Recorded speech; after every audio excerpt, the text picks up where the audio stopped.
Мұхтар Әуезов публицистикасы. Қаламгердің қазақ тілі және Абай журналына жазған мақалалары. Бұлар қазақ журналистикасының тарихы пәні бойынша талқыланған тақырыптар. Десек те, публицистің шығармашылықпен айналысқан жері, еңбектерінің жазба нұсқаларын көру студенттер үшін таңсық жайт. Сол себепті IT жастар Алматы қаласындағы Мұхтар Әуезов мұражайына барып қайтты. Музей үйдің ең әсерлі экспонаттарының бірі Абай жолы романының қолжазба мәтінінің түп нұсқасы. Студенттер үшін дәл осы жазба тұрған Әуезовтің шығармашылықпен айналысқан бөлмесі аса қызықты болды. Мұнда жазушының жеке заттары, кітаптары, қолжазбалары мен фотосуреттері қойылған. Деректерге сүйенсек, қаламгер бұл ғимаратты 1922 жылы сатып алған. Мұхтар Әуезов бұл жерде 30 жылға жуық тұрған. Әуезов өзінің ең әйгілі шығармаларын осы үйде жазады.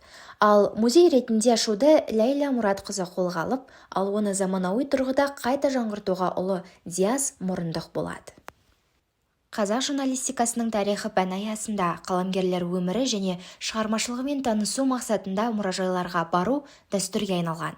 Бұған дейін IT студенттері алаш қайраткері Ахмет Байтұрсыновтың қала сыртында орналасқан саяси қуғын-сүргін құрбандары музейіне барып, ерекше деректермен танысып қайтты. Жангүл Амантайқызы, IT TV үшін.